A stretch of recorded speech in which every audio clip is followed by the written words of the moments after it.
그 애를 어깨를 잡아냈습니다. 잡고 난 다음 제가 무릎을 안수하고 이렇게 기도를 하는데 내 마음속에 뭘 기도할 거냐, 그걸 딱 펴버리라 그래요. 그래서 내가 무식하고 모르니까 범잡는다고 막 이 무릎을 무너진다 내 온 힘을 가지고 올라서 누르니까 뼈가 딱딱 크니까 얘가 와 이거 엄마 사람 잡네 그러더라고요. 그래도 그 소리를 귀에 들으면서도 뭐 너무 내가 믿음이 생기니까 이 무릎을 떼가지고 와서 갖다 붙이면 붙일 것 같아요. 그래 눌러버리니까 무릎이 탁 떨어져 덜렁덜렁 하더라고요. 그런 거를 내가 탁 들어 올리니까 다리가 덜렁덜렁 하더라고요. 하는 거를 나사렛 예수 이름으로 명하노니 걸어라! 확 밀어버리고 돌아섰다고요.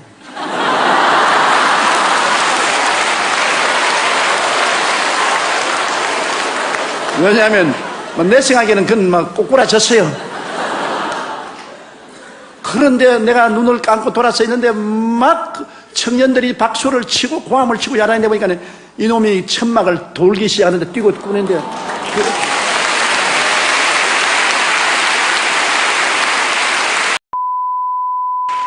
저는 1958년도에 신학을 졸업하고 목회를 시작했습니다. 그때는 우리 한국이 6.25 사변의 큰 재난을 아직 극복하지 못했습니다. 너무나 무질서하고 좌절하고 절망적인 상황이었었습니다. 그때 저도 신학을 졸업하고 올 때 갈 데 없어서 천막 하나 걸머지고 저 대저마을 불광동에 나무 깨밭에 허락도 안 받고 천막을 쳤습니다. 천막을 치고 난 다음 그 이튿날 주인이 와서 얼마나 호통을 치든지 주인 앞에 무릎을 꿇고 손을 비비고 백배사죄를 하고 비용을 내겠다고 해서 허락을 받고 24인용 천막입니다. 그것도 뭐 240명 들어갈 천막이면 몰라도 24인용 다 떨어진 천막을 치고 가마니를 깔고 복음을 증거하기 시작했는데 누가 와야 말을 하죠. 그때는 전라도나 경상도나 충청도에서 서울로 살려왔다가 못 산 사람들이 올 때 갈 데 없어서 값없이 나무 산비탈에 천막을 치거나 판자촌을 짓고서 온 것이 불광동입니다. 모든 사람들이 끼니를 놓고 있고 좌절하고 낙심했습니다. 술주정뱅이들, 창녀들, 공갈 협박꾼들, 폭력배들이 들끓는 곳이었습니다. 그곳에 가서 회개하고 천당 가라고 아무리 외친들 눈도 떠보지 않습니다. 아예 저들의 삶하고는 전혀 관계없는 그러한 세계를 제가 전파하기 때문에 그들에게는 복된 소식이 아니었었습니다. 귀찮은 소식이었었습니다. 가는 곳마다 박대를 당하고 깡패들이 그 24인용 천막을 불로 태우겠다고 늘 협박을 하고 고난을 겪었습니다. 제가 전통적인 복음을 증거해서 예수 믿고 천당 가라, 안 가면 지옥 간다고 아무리 외쳐도 공허한 소리에 불과했습니다. 하루는 가장 그 동리에서 이름난 집에 전도를 가려고 했습니다. 유화문 씨라고 함경북도 북청에서 피난을 오는데 아들만 9인간 그래요. 딸은 없겠어요. 그리고 그 부인과 함께 사는데 왜 유명하냐면 10년 동안 그는 술주정뱅인데 얼마나 술을 퍼먹든지 옛날에 불광동에는 서울에 있는 모든 화장실에서 가져온 배설물을 큰 호수같이 파놓고 거기에 배설물을 갖다가 부은 것이 그게 불광동이요 대저마을 우체가 있는 곳입니다. 뭐 배설물 냄새가 하늘을 충천합니다. 그런데 그분만이 유독이 술 먹고 배설물 속에 들어가서 목욕을 합니다. 유명합니다. 그러면 그 부인이 와서 일꾼들을 시켜서 목을 새끼줄로 묶어서 배설물 속에서 끌어냅니다. 끌어내가지고서 개천에 가서 물을 덮어 씌워서 씻어서 집으로 데려오는 그러한 상황이기 때문에 유명하죠. 그리고 그 아들들은 전부 신발을 닦거나 나무 물건 훔치는 삶을 사는 대표적인 가난하고 굶주리고 소외되고 버림받은 가정입니다. 그런데 기도를 하고 그 집에 전도를 가겠다고 각오를 하고 찾아갔어요. 바로 찾아가서 문을 두드리는데 토담집인데 흙집입니다. 흙으로 지은 집에 조그마한 집이니까 요 사이는 그런 집 없어요. 기념관에 가봐도 못 찾아요. 그런 아주 가난한 집인데 다 무너져가는 집에 문을 두드리니까 그 부인이 문을 탁 여는데 얼마나 여겼던지 피골이 상접했어요. 누구요? 그래서 나는 저 이웃 마을에 교회를 개척하는 전도사인데 예수 믿고 천당 갑시다. 그러니까 나를 탁 누려보더니만 눈이 이글이글하게 분노가 꽉 들어찼어요. 나 천당 애인가? 그래. 왜 천당을 안 갑니까? 예수쟁이 모두 거짓말쟁이. 천당 애인가? 그래 내가 천당에 안 가려면 지옥에 가야 되는데 지옥에 가면 어떻게 합니까? 지옥불이 얼마나 뜨거운데요. 그러니까 지옥 좋아하네. 지금 내가 이미 지옥에 살고 있는데 무슨 지옥이야? 생각해봐. 우리 남편 10년 동안 알코올 중독으로 한 푼 돈 안 벌어오고 애들 9이 전부 길거리에 가서 나무 신발 닦고 나무 포켓도 훔치고 그렇게 해서 먹고 사는 내가 무슨 지옥이 겁니다. 우리 집에 와봐. 방 한 5평 될까 말까 하는 방에 이부자리 하나밖에 없어요. 내가 그 이름을 지어줬습니다. 백두산 한라산 이불이라고. 왜 솜이 뭉쳐가지고 하나는 백두산이고 하나는 한라산. 그걸 아버지, 엄마, 애들이 다 함께 덮고 자고 뭐 완전히 거짓입니다. 그러니 그 부인 말이 맞아요. 지금이 지옥인데 이보다 더 뜨거운 지옥이 어디 있냐는 겁니다. 그러니 지옥 가지고서 그런 협박 공갈하지 말라. 이미 내가 지옥에 살고 있다. 그래 천당에 가야지. 그런 거짓말을 왜 하느냐. 천당에 죽고 올라가서 그렇게 좋은 것 같으면, 그렇게 좋은 천당을 죽고 난 이후에 줄 하나님이면 지금 살아있을 때 우리에게 조금 천당 왜 안 주느냐. 정말 하나님이 살아계시고 죽고 난 후에 그런 좋은 천당을 준다면 살아있을 때 우리에게 천당 좀 안 주냐. 우리 천당 어렵지 않다. 담요 몇 장에다가 끼니열 쌀만 주면 그게 우리는 천당이다. 그 천당도 못 주는 주제에 무슨 하늘에 올라가서 기와 요초 만발한 곳에 산다는 것은 무슨 말이냐. 아예 나가라고. 억센 환경도 말로 나를 그냥 질타를 합니다. 내가 복음 전도라 갔다가 가만히 그 부인의 말을 들으니까 일일이 그 부인 말이 옳아요. 왜냐하면 지옥이 겁날 것 없는 건 지금이 지옥이야. 사는 게 그게 뭐 도저히 상상할 수 없어. 그리고 천당, 그 부인 말 따나 정말 천당이 그렇게 아름다우면 왜 하나님이 그 천당의 몇 부분인 조그마한 천당, 그것도 과한 것 요구하는 천당도 아닙니다. 이부자리 담요 몇 장에다가 이복에다가 먹을 쌀만 좀 주면 그게 천당이겠다 했는데 그것도 못 주는 하나님이 앞으로 어떻게 기와 요초 만발한 아름다운 천당을 주겠냐는 것입니다. 나는 전도하러 갔다가 완전히 전도를 당해가지고서 내 마음에 회의가 꽉 들어찼습니다. 야, 내가 정말로 하나님을 잘 믿고 있는가?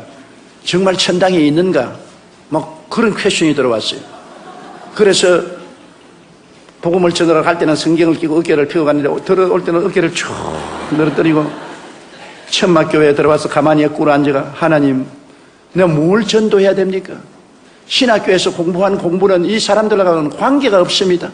너무나 헐벗고 굶주리고 절망이고 병들은 사람에게 회개하라 천국이 가까워왔다 해봤자 소용이 없는데 이래가지고서 내가 무슨 목회를 하겠습니까? 그리고 나도 이제 그 여자 말을 들어보니까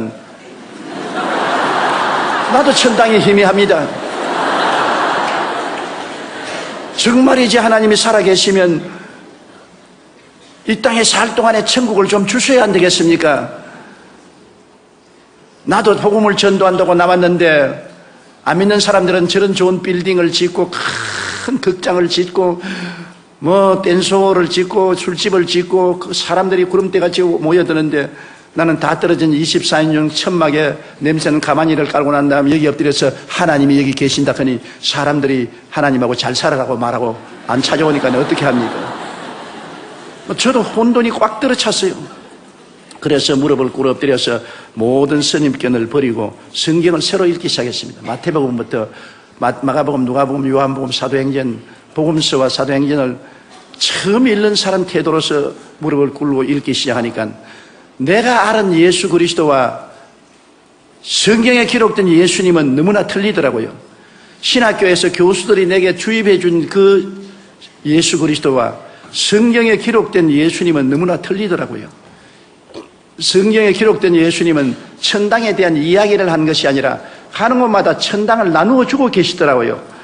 죄인의 죄를 용서하시고 병든 자는 고쳐주시고 귀신은 쫓아내시고 배고픈 자는 먹이시고 환난에 당한 자는 평안을 주시고 그러고 난 다음에 죽는 자는 살려주시면서 천당 가라 하니까 안 믿을 사람 누가 있겠어요?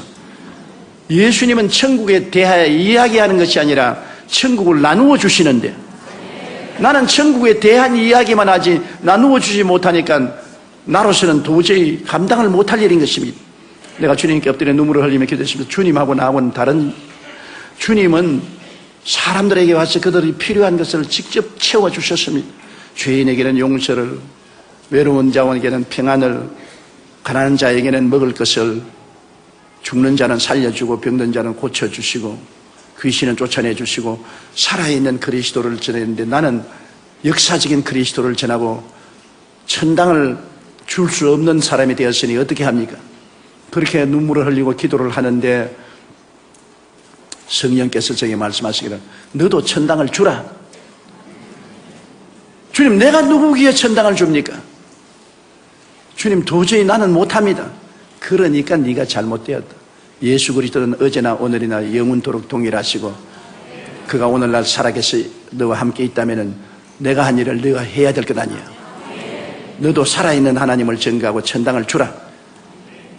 소위 말하는 살아있는 성령 운동을 하라. 문자적인 신앙을 가지지 말고 살아있는 성령 운동을 하라. 그래 기도를 많이 하고 또 얼마 후에 그 이초희 씨 집을 찾아갔습니다. 요번에는 좀 마음이 훈훈해서 제가 찾아가서 문을 두드리니까 문을 탁 열면 또 왔네? 좋은 소식을 가지고 왔습니다. 무슨 좋은 소식? 당신의 남편이 알코올 중독에서 해방될 수 있는 소식, 당신의 자식들이 학교에 가서 공부를 하고 훌륭한 자녀들이 될 수 있는 소식, 당신의 그 위장병과 심장병이 낫고 사람답게 살 수 있는 조그마한 집이라도 마련해 줄 그분을 내가 소개하기 위해서 왔습니다. 그런 분이 어디 있어? 그런 분이 계셔요. 그분을 만나면 팔자가 달라집니다. 이상하네. 전에는 그렇게 말 안 하던데. 전에는 그렇게 말 안 했지만 지금은 이렇게 말합니다. 그분을 만나보세요. 내가 소개를 해줄 테니까 만나면 팔자가 달라집니다. 그러니까 두말하지 않고 샌들을 신고 방에서 나와서 나를 따르더라고요. 내 속으로 야 이것이구나. 전에는 반항감을 가지고 적개심이 으르으르하더니만 팔자를 고쳐준다는 사람을 소개해 준다니까 따라 나오는구나. 이런다면 온 동리 사람에게 똑같은 말을 하면 다 따라 나올 것 아닌가. 와, 마음에 아주 기분이 좋습더라고요. 그래서 논두렁길을 지나서 산비탈로 깨밭까지 왔습니다. 그러니 천막을 내가 세웠으니까 얼마나 엉터리로 세웠습니까? 나는 그런 목공의 기술이 없어요. 나무를 세워가지고서 천막을 세우니까 천막이 이렇게 있어요. 그래, 그 앞에 와서 그분이 어디 있어요? 그래서 그분이 이 안에 계십니다.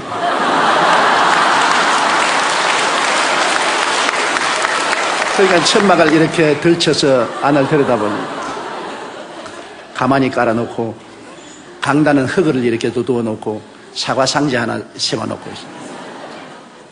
그 다음에는 천막을 내려다니면 나를 쳐다보더니 웃는데 배꼽을 잡고 깔깔 웃더니만 그 다음에 말이 장관입니다. 날 보고 지 팔자나 내 팔자나 한 가지로.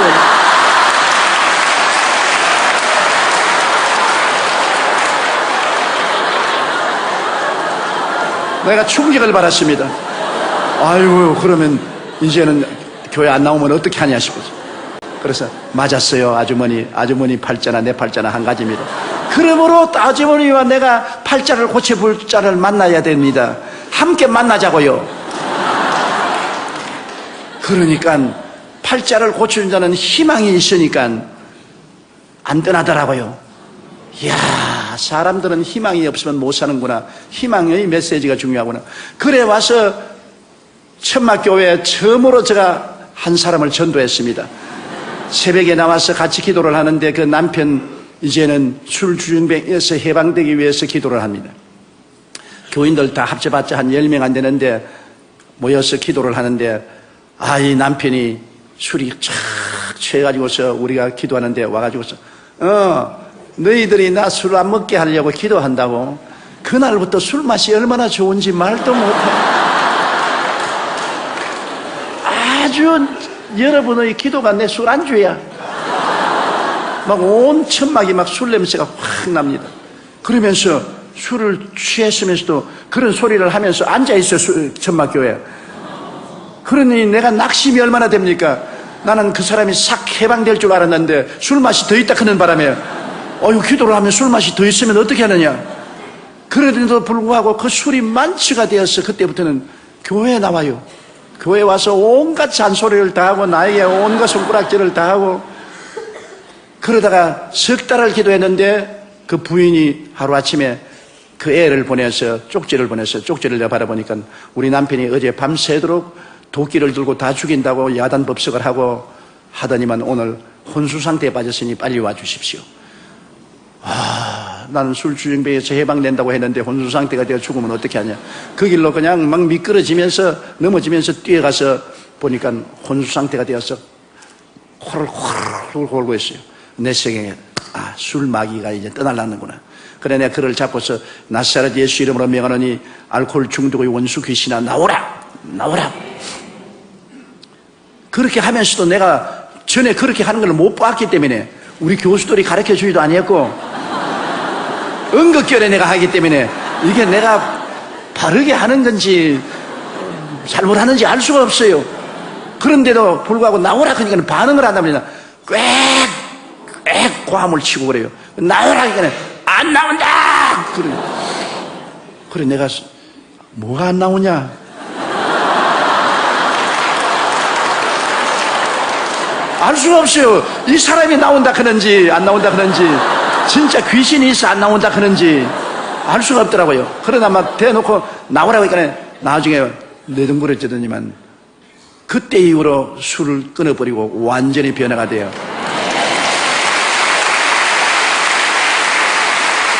나중 우리 교회 장로가 되었습니다. 그러니까 한경북도 도민회에서 기념으로 이 사람에게 직장을 주었어요. 비로소 돈을 벌어서 처음으로 쌀한가마니를 집에 가져왔습니다. 참 그게 에피소드가 있어요. 그 부인이 10년 만에 쌀한가마니를 남편이 사오니까 너무나 반갑고 고맙고 남편이 그렇게 이쁘고 좋더랍니다. 그래서 남편을 끌어안고 키스를 해주고 기도를 하고 했는데 마음속에 우리 전도사님이 11조를 내어야 하나님이 복을 준다 그러더라. 11조를 안 내면 하나님 복을 빼앗으면 어떠냐. 그래서 그 쌀가마니에서 11조를 뗐어요. 또 너무너무나 아까우니까 돌아갔다 붙고 주님 10년 동안 나다를 구경 못한 우리가 이거 먹는다고 하나님이 복 안 주겠냐. 그렇게 좁은 하나님 아니시지. 안 그렇지 안 돼 지금 도로 떠내서 초저녁부터 시작한 것이 새벽기도 4시까지 떼냈다가 부었다가 그 갈등은 말로 다 할 수 없습니다. 우리가 지금 웃기는 소리 같지만은 그 가난한 부인의 그 마음의 신앙의 갈등입니다. 그래서 새벽에 종소리를 치니까 그 11조 쌀을 떼는 쌀 봉지를 들고 남편이 가져온 돈의 11조를 들고 너무나 아까워서 울면서 오다가 눈에 미끄러져가 논바닥에 자빠지니까 이게 그냥 쌀이 눈에 다 쏟아져 버려. 그러니까 그 흙을 그대로 또 끌어 담아가지고서 그래가지고서 내게 울면서 왔는데 보니까 쌀 없고 흙만 있어요. 하나님이 너무나 가혹하십니다. 10년 동안 나달 구경 못하는 우리 집에 처음 날 쌀 한 가마니 가져왔는데 왜 11조를 잡수시려고 합니까? 근데 손에 있는 돈은 얼마인지 모르겠어요. 떡이 돼버려가지고서 얼마나 꽉 쥐었던지 흙이 묻어가지고서 떡이 돼버린. 그래서 자매님 11조는 하나님이 빼앗아가는 것이 아닙니다. 11조는 내일에 더 많은 축복을 주기 위해서 심는 종자 씨앗입니다. 심어야 거두지 않아요. 심지 않고는 못 거두지 않아요. 자매님이 지금까지 가난한 것은 안 심었기 때문에 거둘 것이 없어 가난했는데 11조는 종자 씨앗으로 심으면 하나님이 주시는 것이므로 이것은 심어는 것이니 비록 모두 다 흙 속에 심어버리고 맞았지만은 하나님이 받은 것으로 알고 축복합니다. 그날 이후로부터 시작해서 그 집에 쌀이 떨어지지 아니했어요. 그러고 난 다음에 그때 은크크라고 한국 부흥 유엔 전도단이 있어서 가난한 사람을 보증을 해주면은 융자를 주어서 집을 짓게 해줘요. 그래서 내가 보증을 써서 은크크에 가서 융자를 받아가지고서 한 25평짜리 조그마한 집을 하나 지었어요. 깨끗하게 잘 지었어요. 지어가지고서 그 집에 들어가고 그 다음 애들을 다 학교 공부를 시켰어요. 그 애들 중에 지금 3사람이 목사가 되어 있는데요. 완전히 예수 믿고 천당이 다가오는 것을 보았습니다. 그 이초희 권사님이 늘 하는 말이 우리는 예수 믿고 천당에 죽어서 있는 줄 알았는데 지금 천당이 왔다. 우리 가족들이 다 예수 믿고 구원받고 병 고침받고 이렇게 애들도 공부 다 하고 3사람이 되었으니 얼마나 좋은가. 그래서 그 소문이 나니까 희망이 있으니까 온갖 사람이 다 모여와요. 우리 교단에서 나를 불러요. 그리고 교단 내가 가니까 총회장 총무 교단 사람들이 모여서 너 요사이 병 기도하고 귀신 쫓아내고 무당짓 한다면서. 아니 무당짓 하는 것이 아니고 예수님이 성경에 기록된 것은 성경의 말씀대로 이 가난하고 헐벗고 굶주린 사람에게 복음을 증거해서 이런 역사. 우리 교리로서는 그걸 인정할 수 없으니까 사표 써라. 성령운동 하다가 그냥 쫓겨났어요. 그래야 나를 사표를 서락해서 사표 쓰고 나는 기독교에 대한 하나님의 성에서 쫓겨났어요. 무적자가 되었습니다. 그래가 낙심을 하고 있는데 겨울에 밤 12시쯤 됐는데 이 천막에서 사람이 와서 어떤 안진뱅이가 하나 와가 목사님을 전도사님을 찾는다 그랬어요. 지금 내 신세 고약한데 또 무슨 안진뱅이가 찾아왔냐. 하니까 안진뱅이가 주일날 서울역에서 출발했는데 주일날 밤 12시에 불광동에 도착했어요. 완전히 하체마비가 되어서 무릎에다가 고무를 대고 지팽이 막대기 2개를 지고 끌어서 이렇게 해서 사정해서 버스를 타고 왔는데 왜 왔냐 그러니까 어떤 사람이 내가 구걸을 하고 있는데 네가 저 불광동에 가서 천막교회 찾아가면 팔자를 고친다. 그곳에 있는 전도사는 병을 고친다. 너도 팔자가 고쳐질 것이니 그를 찾아가라 해서 하루 종일 걸려서 왔어요. 왔는데 보니까 한 12살 먹는데 내복도 없이 그냥 겉옷만 입었는데 벌벌벌벌 추운 겨울입니다. 떨고 있어요. 너무나 불쌍합니다. 그런데 내가 보니까 이 다리가 뼈만 남았어요. 관절이 탁 붙어 있는데 아유 하나님 왜 이런 사람을 내게 보냈습니까? 내가 손을 다리에 얹고 기도를 하려고 하니까 기도가 입천장에 붙어서 안 나와요. 안 믿어지는데요.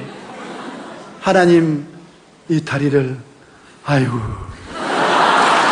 고쳐주시옵소서. 나을 가능성이 없어요. 그래서 야 너 낫겠느냐? 나는 나을 줄 믿고서 왔는데요. 전도사님 날 버리지 말아 주십시오. 지금 이 사람의 믿음을 좀 얻어야 되겠다고. 그래서 강단으로 나가서 엎드려가 하나님 아버지 내가 병자 위에 기도했지만 저런 건 처음 봤는데 내가 믿음이 안 생깁니다. 도저히 안 생기니까 하나님이 직접 고치세요. 날 보고 고치라고 하지 마세요. 나 못 고칩니다. 나 못합니다. 그러고 부러지기 시작하는 것이 제가 눈물을 흘리고 1시간이 넘도록 그냥 기도를 하는데 온몸이 뜨거워지고 방언으로 막 기도를 하고 온몸이 뜨거워지고 그러다 보니까 마음의 믿음이 자꾸 들어오는데 뭉게구름같이 믿음이 피어오르는데 나중에는 내 생각에 내 손으로 이렇게 밀면 지구가 밀릴 것 같아요. 그래서 내가 그 아이에 가서 지금 이정부 박종선 목사님이 그때 청년회 회원으로서 철야 기도를 하고 있는데 그 사람하고 또 조병호 목사라고 그도 목사인데 그분도 청년인데 그 애를 어깨를 잡아냈어요. 잡고 난 다음 제가 무릎을 안수하고 이렇게 기도를 하는데 내 마음속에 뭘 기도할 거냐, 그걸 딱 펴버리라 그래요. 내가 무식하고 모르니까 범잡는다고 막 이 무릎을 무너진다. 내 온 힘을 가지고 올라서 누르니까 뼈가 딱딱 크니까 얘가 와, 이거 엄마 사람 잡네! 그러더라고요. 그래도 그 소리를 귀에 들으면서도 뭐 너무 내가 믿음이 생기니까 이 무릎을 떼가지고 와서 갖다 붙이면 붙일 것 같아요. 그래 눌러버리니까 무릎이 탁 떨어져 덜렁덜렁 하더라고요. 그런 거를 내가 탁 들어 올리니까 다리가 덜렁덜렁 하더라고요. 하는 거를 나사렛 예수 이름으로 명하노니 걸어라! 확 밀어버리고 돌아섰다고요.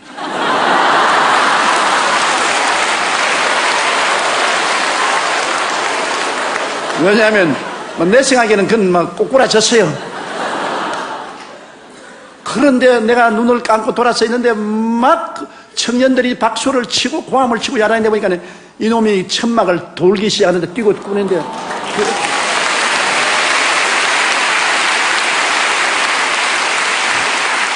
미문가의 안진뱅이가 베드로와 요한의 은혜로 일어선 것과 같이 걔가 그 다음 일어나가지고서 온 동리를 다 다니면서 말한 거예요. 나 안진뱅이인데 일어났다고. 그러니까 순식간에 우리 천막이 안진뱅이, 전륜발이, 중풍병자, 폐병 환자 수용소가 되었었어요. 교회가 아니라 모두 병든 자, 가난한 자, 굶주린 자 이런 사람이 모였는데 회개하고 통성기도하고 성령이 와서 방언을 하지요. 그 다음 병정자가 낫지요. 하나님 기적이 일어나지요. 그러면서 나의 신학이 형성되기 시작했습니다. 사람의 신학이라는 것이 그 삶의 환경이 신학을 만들어내는 것입니다.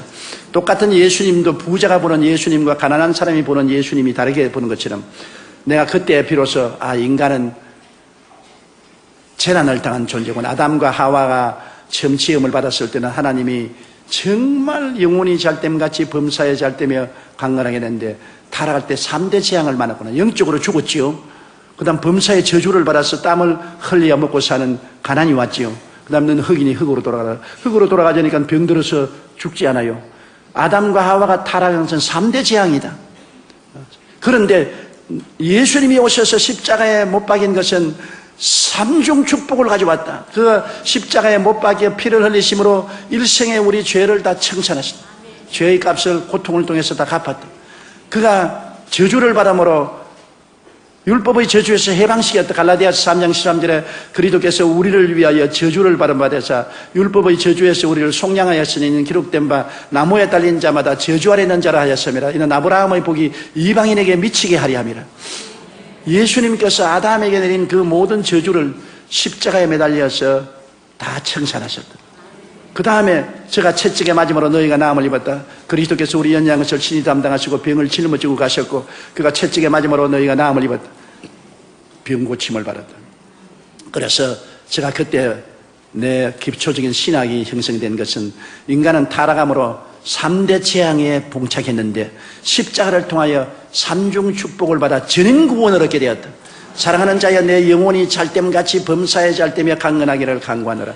우리는 여태까지 영혼 구원만 말했는데 영혼 구원만이 아니다. 시편 103편 오늘 읽은 말씀대로 내 영혼아 야훼를 송축하라. 내 속에 있는 것들아 다 그 성으로 송축하라. 내 영혼아 야훼를 송축하며 그 모든 은택을 잊지 말지어다. 사람들이 다 잊어버리고 있어요. 제가 내 모든 죄악을 사하시며 내 모든 병을 고치시며 내 생명을 파멸해서 구속하시고 인자와 긍휼로 관을 씌우시며 좋은 것으로 내 소원을 만족해 하사 내 청춘으로 독수리같이 새롭게 하시는도다. 하나님께서 잊지 말라고 하는 은택인 것입니다. 그래서 제가 그 단순한 신학이 정립되므로 놀라운 용기와 힘을 가지고 그 사람들에게 복음을 전하기 시작한 것입니다. 우리는 아담 안에서 3대 재앙을 만났으나 예수 그리스도 안에서 3중 축복을 받았다. 여러분 와서 회개하고 성령 받고 방언 말하고 하나님 은혜로 충만하면은 그 다음에는 하나님이 범사에도 축복을 주어서 저주를 제함으로 손으로 하는 일에 복을 주시고 병 낫는다. 단순하지요. 그러나 그 복음을 통해서 1958년도에 개척을 했는데 1961년도에 500명의 교인이 되었습니다. 그 500명의 교인들이 다 나가서 직장을 구하고 직장을 얻고 장사를 하고 술 마시지 않고 방탕하지 아니하고 잘 살게 되었어요. 그 사람들이 모여서 땅을 사고 교회를 지을 수 있게 만드는 것입니다. 나는 한 동리가 예수 그리스도의 삼중 축복의 복음을 듣고 변화되는 것을 보았었습니다. 그 조그마한 동리가 완전히 변화되었어요. 예수님이 점령을 해버렸듯이. 1964년도 하루 저녁에는 설교하다가 설교 중간에서 쓰러졌죠. 막 심장이 그대로 막 뛰다가 그냥 딱 멈춰버린 거예요. 그래서 내가 강단에 쓰러졌습니다. 쓰러지니까 교인들이 절단 강단이 났죠. 교회 한 3,000명이 꽉 들어차 있는데 그 앞에서 설교하다가 말고 쓰러져 큰 대자로 들어 누웠으니까 이게 왜 말입니까? 보통 목사 같으면 괜찮은데 한참 성령 운동하고 그냥 방언하고 병가인 기도하고 귀신 쫓아내고 하는 사람이 그 모양이 되었으니까 내가 쓰러지면서 말하기를 하나님 사무실에서 쓰러지게 하시지 왜 강단 앞에서 쓰러지게 하십니까? 그게 내가 마지막 기억입니다. 점잖하게 좀 쓰러지게 만들어주지 아니하시고 이렇게 하십니까? 그래서 적십자 병원으로 싣고 갔어요. 그래서 적십자 병원에서 나를 조사를 하더니만 어디에 손댈 것이 없다는 겁니다. 영양실조에다가 심장이 아주 나쁘고 그 다음에는 치질에다가 아주 폐병도 낫지 않는다가 신경쇠약에다가 어디에 손댈 것이 없다. 당신 이렇게 하면 얼마 안 와서 죽는다. 목회 그만두라. 그래서 집에 들어가서 들어 누웠는데 엘리베이터를 타고 끝없이 밑으로 떨어지는 그런 감정입니다. 도저히 견딜 수가 없는 고통입니다. 그래 내가 주님께 주님이시여 나는 이제 목회를 할 수가 없습니다. 이대로 죽을 수도 없고 너무나 원통합니다. 주님이 왜 다른 사람을 다 고치면서 나는 안 고쳐줍니까? 울어도 대답 없는 이름이요 부르다가 내가 죽을 이름이요. 다른 사람 위해서 기도하면 성령께서 암이 나았다 절름발이가 나았다고 내게 말씀을 해주세요. 근데 내 병은 말하면 말씀을 안 해주시는 것입니다. 침묵입니다. 아무리 부르짖어도 나는 병이 안 낫습니다. 그러나 다른 병은 왜 그렇게 잘 낫는지 몰라요. 그러니까 하나님께서 제보고 말씀하기를 이제는 네가 목회를 하지 말고 교인들을 세워서 목회를 하라. 그래서 여러분 구역 조직은 제가 원조입니다. 주일날 여러분 내가 설교를 하는데 겨우 와가지고서 그때 7분 설교를 했어요. 서대문에 나왔는데 서대문에 2,000명 하는 교회에 10,000명이 넘게 나왔어요. 그런 가운데도 성령운동하니까 막 교인들은 막 구름대같이 모여오는데 나는 죽을 판이거든. 그래서 내가 성경에 바울을 말한 거 사망은 내 몸에서 역사하고 생명은 너희 안에서 역사한다. 나는 죽어가는데 생명의 역사는 성도들에게 더 일어나는 것입니다. 그래서 내가 보통 7번 설교를 했는데 3번 설교하고 들려서 사무실에 들어간 설교하다가 쓰러지고 결혼 예식을 집행할 수가 없어요. 왜냐하면 신랑 신부 앞에서 잡아지려고 하기 때문에 막 될 수 있으면 짧게 말을 하기 때문에 5분 만에 결혼을 끝마치는 것입니다. 그리고 장례식을 하기가 얼마나 겁이 나냐면 무덤 앞에 구덩이에 내가 먼저 떨어지려고 하는데 관이 내려가기 전에 내가 자꾸 떨어지려고 하는데 그 괴로움은 말로 다 할 수 없습니다. 그 괴로움은 말로 다 할 수 없습니다. 그래서 제가 하나님께서 네가 목회를 하지 말고 너는 평신도들을 가르쳐서 목회를 시켜라. 그래서 구역을 조직하기 시작해서 교회를 구역으로 나누어서 5가정씩 이렇게 나누어 가지고서 구역을 만들고 그러면 5구역이 모이면 지역을 만들고 이렇게 해서 교회를 맺겠습니다. 그 다음에 구역장 교본이나 적고 저는 주일날 설교가 난 다음 주일날까지 들어 누워 있어요. 일어날 수가 없습니다. 너무 심장이 나쁘니까. 그 다음 주일날 겨우 일어나가지고 와서 설교가 난 다음 또 가서 또 들어 누워 있고 그 고통은 말로 다 할 수 없습니다. 그런데 하나님은 참 어떤 데 보면 무자비하더라고요. 1964년도에 내가 들어 누워서 고통을 당하고 있는데 너는 온 천하에 다니며 만민에게 복음을 전가하라. 하나님 내 혼자 어떻게 떠납니까? 이 약한 몸으로. 그때는 또 해외 나가면 선교로 나간다 해도 200불밖에 안 바꿔주는데 돈 200불 가지고서 내가 어떻게 합니까? 그러나 주님께서 너는 선교로 출발하라. 선교로 출발하라. 우리 교회도 겨우 목회하는데 그래서 죽기 아니면 살게입니다. 죽기 아니면 살게. 내가 여러분 뭐라고 말해도 하용조 목사님의 마음을 뼈속까지 알아요. 여러분은 모릅니다. 그 종이 얼마나 눈물과 피와 땀과 죽음을 앞서 체험하면서 목회를 하고 있다는 건 여러분은 모릅니다. 과부가 과부 사정 안다고. 내가 그 길을 걸어왔기 때문에 나는 알아요. 그래서 내가 그분을 사랑하고 존경하고 그분은 순교적인 사명을 가지고 복음을 전한 줄 알아요. 1964년도부터 시작해가지고서 하나님이 선교로 나가라 하면서 제일 먼저 독일 베를린에서 초청장이 왔어요. 비행기를 타고 가다가 몇 분이나 비행기에서 까무라치는지 말로 다 할 수 없습니다. 자리에 앉아있다가 너무 숨이 답답하니까 그냥 통로에 들어누웠어요. 그 스튜디오에서 일어나세요, 일어나세요, 아저씨 일어나세요. 요 사이 같으면 퍼스트 클래스라도 타겠는데 그때는 3등 좌석에 타서 누울 데가 없으니까 좌석에 앉아있으니까 죽겠으니까 그냥 통로에 들어누워요. 그래서 부흥에 가면 외국 사람들이 많이 있는데 내가 복음을 증거해야 되니까 약한 것을 보이면 안 되지 않습니까? 내 망신, 하나님 망신, 한국 망신을 하면 안 되기 때문에 그것이 갈보리 십자가에 매달리는 고통이었었습니다. 죽음과 삶의 경계를 가지고서 강단에서 설교를 합니다. 그리고 또 병자병 기도를 해요. 왜냐하면 나는 하나를 믿습니다. 내가 아무리 고통스러워도 말씀은 말씀이니까. 말씀에는 3대 재앙에서 주님이 3중 축복을 주셨으니까 영혼 구원과 저주에서 해방과 육신의 치료는 말씀이니까 난 말씀을 전해야 된다. 그래서 병자외한 기도를 하면서 내 속으로 주님 나도요, 나도요, 나도요. 그런데 병자외 기도하고 나면 계시가 옵니다. 지혜 지식의 말씀이 옵니다. 암이 나았다, 절름발이가 나았다, 폐병이 나았다, 무릎 관절염이 나았다. 계시가 자꾸 옵니다. 그럼 그걸 내가 말을 해요 하면 막 일어나서 구름대같이 병이 났고 박수를 치고 나와서 뛰고 꿀리고 간증을 하는데 간증을 지금 들으면서 난 자꾸 쓰러지려고 그래요. 그래서 내가 호텔에 들어와서는 하나님 너무나 야박합니다. 나는 왜 내버려 둡니까?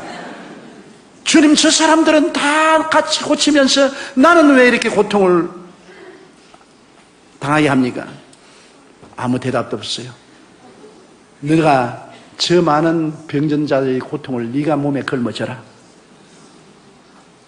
제가 가장 한 번 고통을 당한 것은 코트디부아르라고 아프리카의 나라가 있습니다. 불란서 식민지로 있던 나라인데 아주 아름다운 나라예요.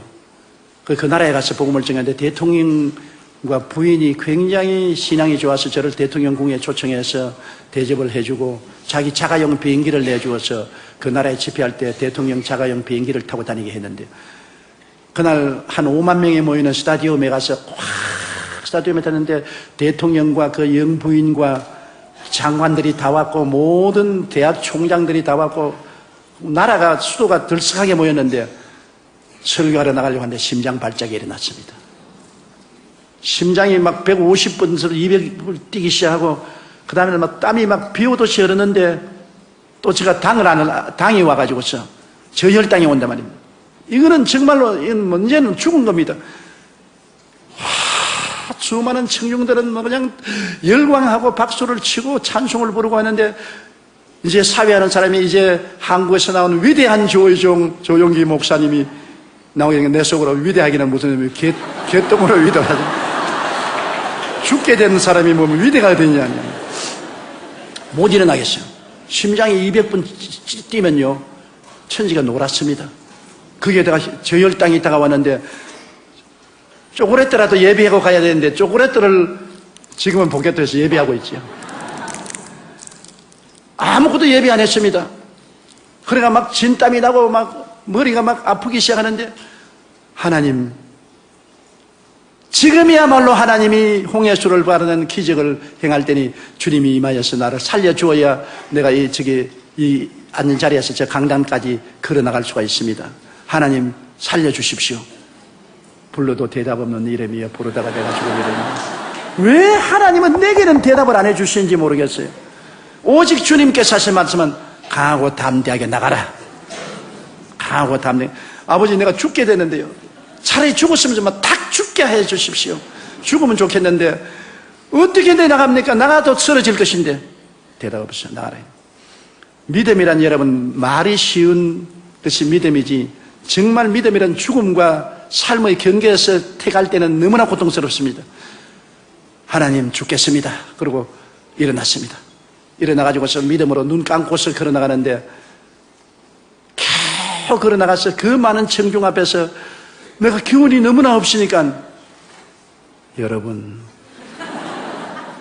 대통령 각하 내외분 여러분, 오늘 이 자리에 온 것을 환영합니다. 사람들이 뭐라고 말하면 나중에 너무 신령해서 말도 적게 한대요.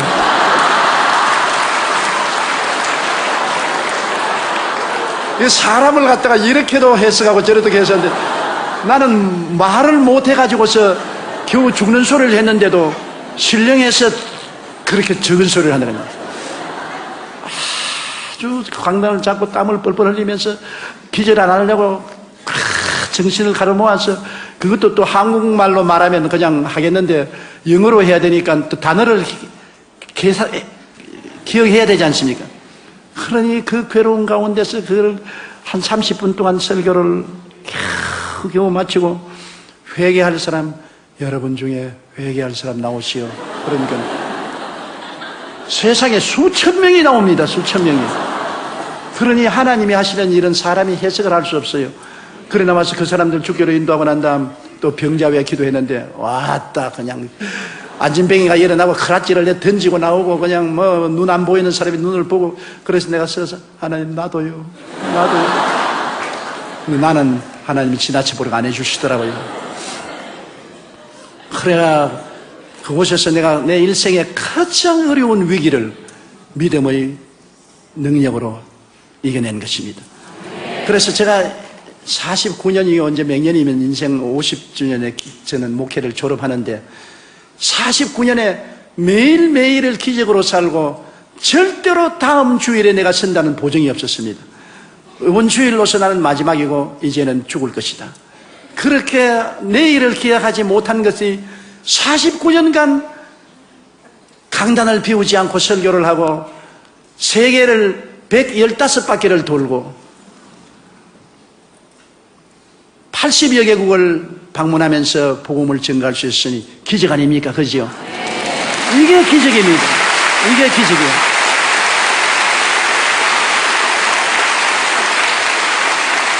나는 우리 교회가 5명의 성도에서 75만 명이 될 때까지 교회 자라는 것을 인조히 해본 적이 없습니다. 교회가 자라는 건 몰랐어요. 언제나 강단에 설 때 안 넘어지려고 발부동 치기 때문에 몇 명 왔는지도 몰라요. 안 넘어지려고. 아버지, 이 2부 예배 안 넘어지게 하옵소서. 이 3부 예배 안 넘어지게 하옵소서. 아버지, 4부 예배만 하고 죽더라도 안 넘어지게 해주십시오. 그러니까 교인이 많이 왔는지 적게 왔는지 전혀 몰라요. 교회가 자라는 것을 자랐으면 자랑을 하고 마음에 즐거워야 되겠는데, 내가 죽을 판이니까 내가 즐거운 것도 없어요. 그렇기 때문에 여의도 순복음교회 75만 성도가 된 것은 하나님이 했지 제가 한 것이 아닙니다. 절대로 제가 한 거 아닙니다. 이건 내가 겸손해서 하는 말이 아닌 것입니다. 절대로 내가 한 것이 아닙니다. 나는 할 수가 없어요. 하나님의 성령이 역사하셨죠. 저는 매일 강단에 설 때 성령님 나가십시오. 성령님을 인정합니다. 환영합니다. 모셔드립니다. 의지합니다. 성령님, Let's go, dear Holy Spirit. 성령님이 안 붙들어 주시면 나는 죽어요. 나는 못해요. 그렇게 한 것이 49년을 했으니까 내가 봐도 지금 돌이켜보면 너무 큰 기적입니다. 어떻게 해냈는지 도저히 상상할 수 없는 것은 성령의 능력이 아니면 할 수 없습니다. 거기에서 제가 배운 것이 있습니다. 하나님께서 십자가에서 그리스도를 통하여 우리에게 삼중 축복을 부어주셨는데, 이 은혜는 이미 주신 것인데 우리가 누리는 것은 우리 마음에 받을 만한 그릇이 준비되어야 된다. 첫째로 생각입니다. 생각이 변화되어야 되는 것입니다. 나는 못한다, 안 된다, 할 수 없다, 부정적인 생각을 가지면 못해요. 제가 여태까지 버틸 수 있은 것은 베드로전서 2장 24절, 제가 채찍에 맞음으로 너희가 나음을 입었나니, 이 말씀 하나가 나의 생각을 붙잡아서 지금까지 버티어 주었습니다. 정막 강산으로 너무나 고통스럽고 괴로워도 말씀은 진리다. 제가 채찍에 맞음으로 너가 나음을 입었다. 나는 이미 과거에 나음을 입었다. 지금은 나아가는 과정이다. 나는 지금 이렇게 괴롭지만은 이 말씀이 나았다고 해서 나는 나았다. 눈에는 아무 증거 안 보이고 귀에는 아무 소리 안 들리고 손에 잡히는 것 없어도 성경에 말씀하기를 제가 채찍에 맞음으로 너가 나음을 입었나니라고 했으니 내가 나았다. 내가 나았다.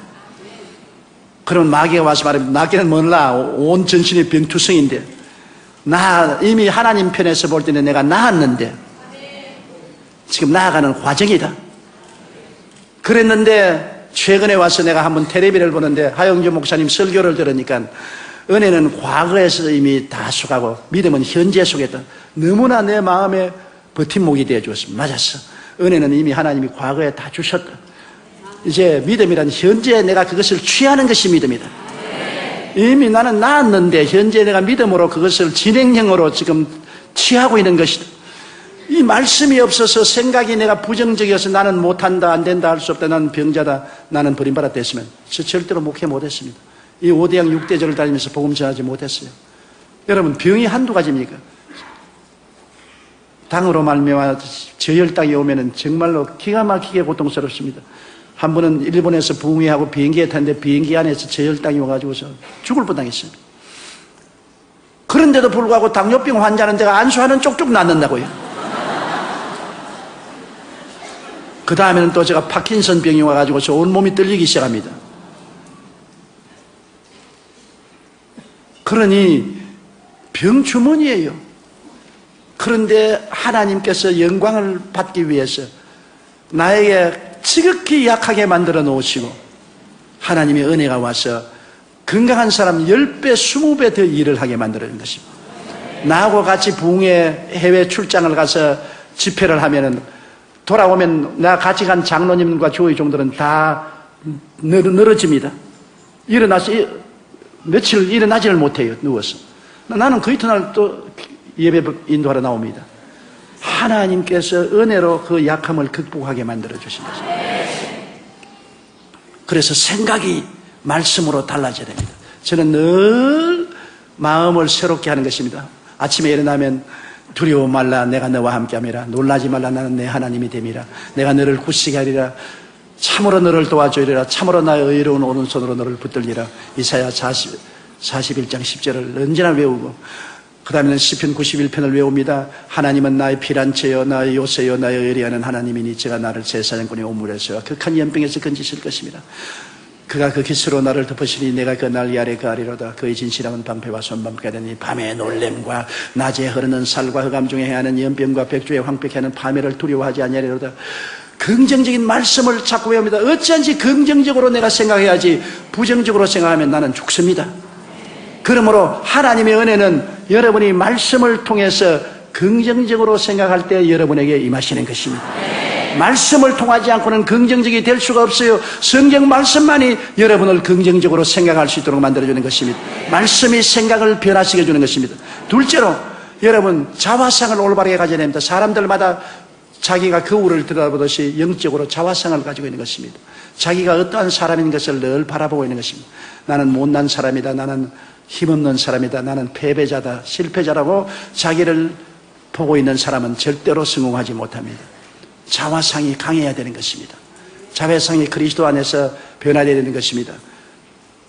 그러므로 이 자화상은 십자가에서 저는 늘 내 자화상을 서로 바랍니다. 십자가가 나의 새로운 거울입니다. 나는 용서받은 의인이다. 나는 그리스도를 통해서 거룩하고 성령 충만한 사람이다. 나는 예수 이름 가운데서 치료받은 사람이다. 나는 아브라함의 복은 받은 사람이다. 나는 부활 영생 천국인이 되었다. 나는 이런 사람이다. 나는 이런 사람이다. 나는 절대로 낭패와 실망을 당하고 좌절과 절망한 사람이 아니다. 나는 용서받은 의인이다. 나는 성령 충만한 사람이다. 채찍에 맞음으로 나은 사람이다. 나는 축복받은 사람이다. 부활 영생 천국을 얻은 사람이다. 이런 사람이다. 이런 사람이다. 내 자화상을 언제나 아름답게 성경 말씀대로 바라보고 하나님 나는 이런 사람이니 이런 사람에 합당한 은혜를 주십시오. 자화상을 늘 강화시키는 것입니다. 여러분 언제나 하나님이 사용한 사람은 자화상이 뚜렷한 사람을 사용한 것입니다. 그 다음에는 믿음인 것입니다.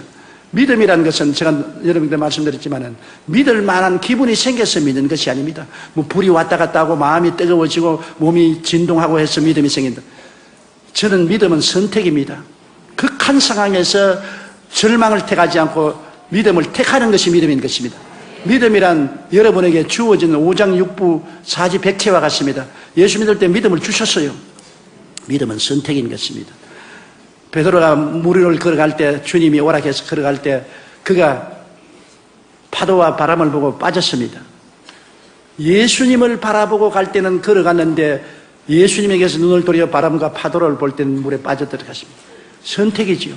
예수님을 바라보는 것을 선택했을 때는 걸어갔는데 바람과 파도를 바라보는 것을 선택했을 때는 그가 빠졌습니다. 여러분, 예수님을 바라보고 믿음으로 갈 때 믿을 분위기가 아니었습니다. 바람 치고 파도 소리 나고 물보라 치는데 믿을 기분이 납니까? 그럼에도 불구하고 예수님을 바라보고 믿으면 기적이 일어나는 것입니다. 백부장 야이로는 예수님을 모시고 딸 고치러 가는데 정들이 와서 딸이 죽었다고 말했습니다. 온 전신이 떨리고 무릎이 벌벌 떨리고 주저앉고 있습니다. 믿을 기분이 안 납니다. 기분으로 믿으면 절대로 그 야이로가 믿을 기분이 안 납니다. 그럴 때 예수님이 두려워 말고 믿기만 하라. 믿음을 택하라는 것입니다. 두려움이 있지만 믿음을 택하라. 야이로가 믿음을 택하니까 그 딸이 살아난 것입니다. 저에게는 믿음이란 사치품이 아닙니다. 분위기가 좋고 로맨틱하고 아주 마음이 편안하고 믿을만하다. 아닙니다. 억센 바람 불어오고 좌절과 절망이 파도처럼 쳐오고 죽었다고 생각하고 기분이 지금 안 생겨도 성경의 말씀에 쓰니까 그대로 믿는 것입니다. 그래서 제가 늘 하는 말은 살든지 죽든지 흥하든지 망하든지 성하든지 쇠하든지 나는 주님 말씀대로 믿습니다. 믿다가 죽어도 좋아요. 어제 하영조 목사님 말씀하기를 죽을 만하면 칵 죽으라 그러더라고요.